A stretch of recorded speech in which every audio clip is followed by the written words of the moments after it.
Presents part of the birthday, considering it's getting that time now. I want to be the first one to give you your birthday present. And, Okay. I guess in the past, when we always had birthdays, either I would, we'll go out for dinner as usual, buy you a present, get you a card.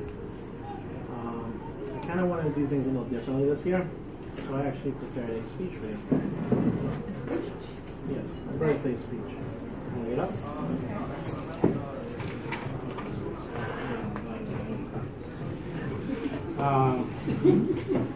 Anyhow. You're not going to pant like you did the 30th, right? No, because I wasn't dancing. No, I wasn't dancing. Anyhow, today you're 33 years of age. So what does that mean? Well, I guess one way of looking at it is you're 1 year older than 32 and you're 1 year less than 34. But what does it mean by being 33? You're 33 today, 12 days from now I'm going to be 33. Okay? Yeah. And, the both of us are getting old. Our parents definitely tell us that. Right. So, I think the other day we talked about if we had to look at our relationship in the form of a timeline from where we started to where we are now. I met you sometime in March of 2014. I think we made Friends Day, March 30th, 2014. Was that the exact day that I met you at St. Michael's Church or no? Yes, that's the exact day you met me. Was this the same coat that I had on at St. Michael's Church? Yes. Okay. And God help me because I'm wearing this when this is a sweater here, so hopefully I don't pass out. Okay. That's how I met him. I forgot what he was wearing outside. Like he came like a macho guy, and he got my number because he got lost inside the church. No, I got lost in there in the Harbor. No, you were inside the church and I was in the rectory, and you Facebook messaged me and said, "I'm lost in the church," and I'm like, "I'm in the rectory." I pretended to be lost. Yeah, I don't know, but he asked me for my phone number, and that's how he got it. Very interesting. Yeah, he got lost, and he came inside, and Did you purposely get lost? No, I really did get lost though. I mean, I wasn't from Mariners Harbor. Well, this happened after the 12:30 Mass in Spanish. So I told him that, or was it the 1:15 Mass? It was one of the two. And so I said, I'm in the office to come through, and I think you came through the stairs, down the stairs, and you came through the door. You didn't come through the front door. Something like that. And, he paid for the reunion, which I planned with some of my friends. And, he got my number, and we started talking to each other and texting each other, He's like, you want to hang out? But, the day he asked me to hang out, I dressed up too fancy like I always do. And he always says that I was wearing the blue jeans and the red high heel shoes because I got a mixed signal. I thought it was a date, So I put the perfume and I looked nice. And our first conversation, talking face to face, was kind of funny. Like, we went to our Mike's Diner on Forest Avenue, and we ordered our food, and we started talking and talking. Like, we went to the same high school, went to the same college. Like, we swapped family stories, relationship stories, and then we realized that it was 3:30 in the morning when my mom called. I had no idea, and my mom was yelling on the phone, where are you? What are you doing? It's 3:30 in the morning. I had no idea. We spoke for 6 hours straight. And then my sister's like, what are you talking about for 6 hours? And then we didn't even eat her food. We ended up taking our food home. So that started our friendship, and we've been in past relationships. We gave each other dating advice. Like, I never had a best friend who was a guy. So this was my first guy best friend, and you know, I gave him advice, he gave me advice, and I was his wing girl. Like, Sharif here is his best friend, and I was the wing girl because I know how girls act and how girls feel. So, you know, I even tried to set him up with some of my friends. You know, I was like, you know, Gabriel's a great guy, and I always told him that any girl would be lucky to have you. You know, I always said that to him. So, you know, we were both in relationships, and you know, they didn't work out, and unfortunately I broke up off my relationship. And Gabriel, as soon as I broke up, it happened like April 15th or 16th, I believe, tax season. So he's coming off from a long day with numbers in his head, and I told him what happened, and he came to my house, and we were in the car talking, took me to Mike's Diner talking, and I had a crush on him for so long, and I didn't tell him. And I felt like he wasn't ready for a serious relationship at the time. And so I kissed him on the cheek, right here, or right here, I don't remember. Show us. Was one of the two. So he's in his car, and I'm sitting right next to him, and I kiss him on the cheek, and I run out of the car, and something funny happened. I left the food in the car, and he called my phone, and I was like, why is he calling me? I just kissed him. I want to like escape. He's like, you left your french fries in my car. I'm like, oh man, I had to go outside again. And then he's looking at me, he's like, what was that? What kind of kiss? Well, you kissed me? What does that mean? And then I said to him, do you want me to kiss you? He's like, you don't have to if you don't want to. He did something like that, and I jumped and I kissed him. And that was our first kiss. Show us that too. It happened in front of Father Nick's old house. It happened at 235 Harbor Road. So, and then my mom was in Sri Lanka at the time, and you know, Father Nick loved Gabriel from the very beginning without even knowing him. Like, he was like, oh, you should try with Gabriel. And I was like, you know, I don't think Gabriel's ready for a relationship.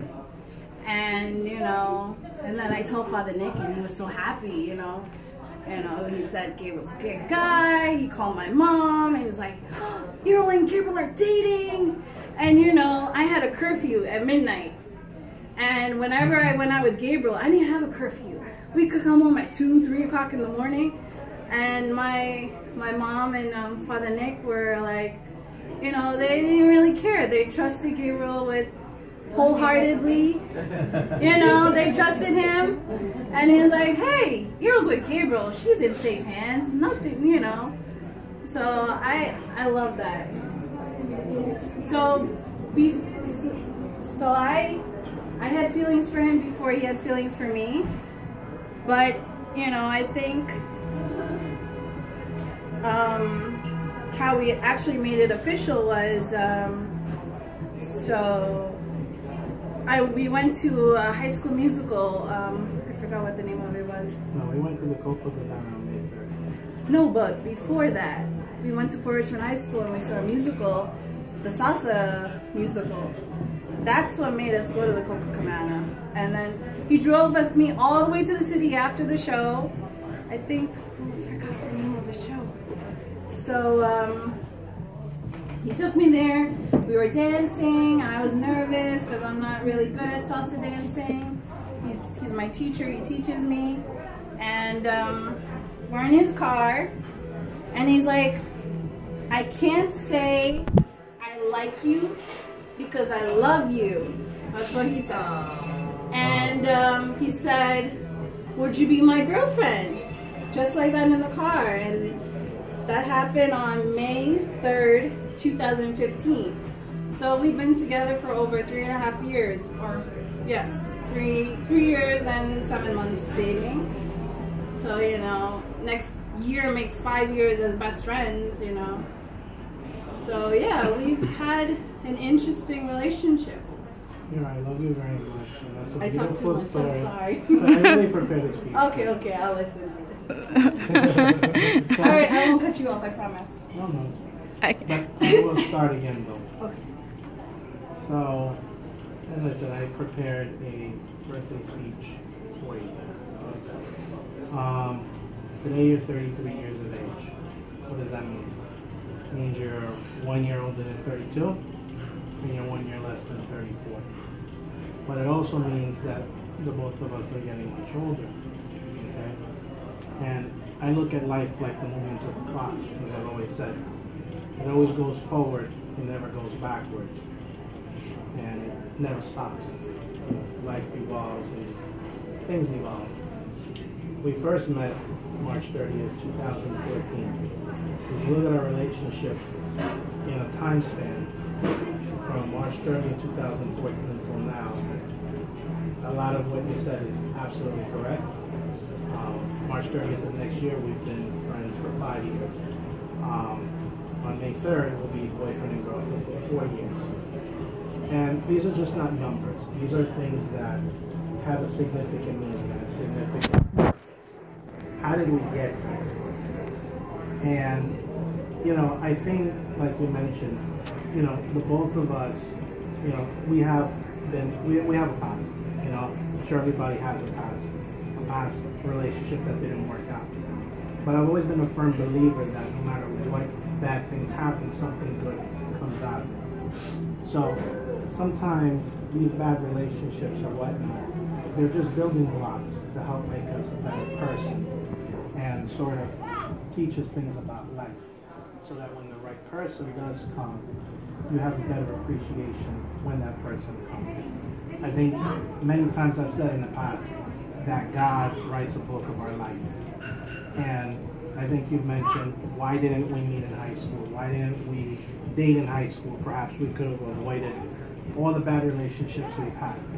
That may be true indeed, but in God's eyes, maybe that just wasn't the right timing. Maybe we had to go through those things, those bad relationships, so that when the time is right for us, we have a better appreciation for what we have. We've been together as friends for close to 5 years. We have been in a relationship close to 4. You know, we've had our good times, we've had our not so good times. But even in the not so good times, we've always loved each other, we've always communicated, and those not so good times only help make the relationship that much stronger. That's always been very consistent from the beginning. The both of us carried the same passion. We want to be together. We love each other. We care about each other. We want a future with each other. And these are not just words. These are things that, for us, have meaning to us. Even if it's just the two of us, that this makes sense to us. I'm going to use a quote that Steve Harvey once said. Sometimes in life you got to get it wrong in order to get it right. So sometimes these past relationships, they're just building blocks in order to make us a better person. And like I said, when the time is right for us to meet, at least we have a better appreciation for that. And I think that has been a pinnacle point of foundation as to why we have lasted so long. And, you know, over the course of 4 or 5 years, you have amazed me in many ways. Not just as my friend or as my girlfriend, but you went from working at St. Michael's, you fell, but you never gave up. Yes, I was there to pick up the pieces when that happened, and I along with, you know, Father Nick and your mom and Joanna, who really care about you, we're all a building block in helping to build you up. Right now you stand with you having a master's degree in education. You're the first one in your family to have a master's degree. And compared to where you were 4 years ago, you're a better person today than you were 4 years ago. And I couldn't be any more proud than you on that. one thing I've learned about you in this relationship is that your love is real. Your love is genuine. It's not fake. It's just something that just comes naturally. 3 days ago, was Wednesday night, when I got admitted into Rumsey, you didn't have to come with me when my dad drove us to the hospital. But you came in pajamas, in your Uggs, and you stayed with me till 8 o'clock in the morning that next day. I didn't have to tell you to do that. You did that out of love.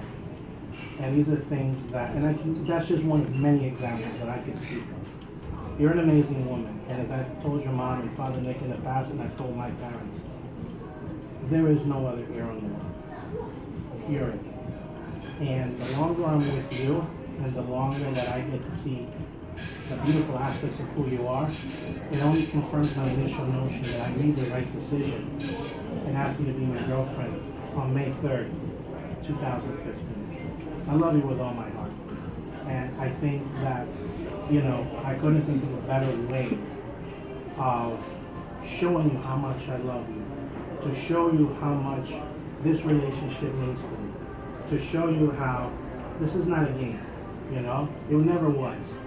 You know from day one, yes, I have a passion in accounting, I have a passion in taxes, but I also have passions in other things. My family can attest to that, and Sharif, who've known me for close to 11 years, can attest to that. I also do want to get married. I also do want to have a family. And all of those things have an important aspect in my life. So I couldn't think of a better way to show you my seriousness in this relationship, my seriousness in wanting to grow in this relationship, but not just as your boyfriend, but as your husband, and as well as, sometimes, the father of our kids. So with that said, I have one important question to ask you, okay? Carol, I love you with all my heart. Would you marry me? Yes. Woo! Woo! Yeah!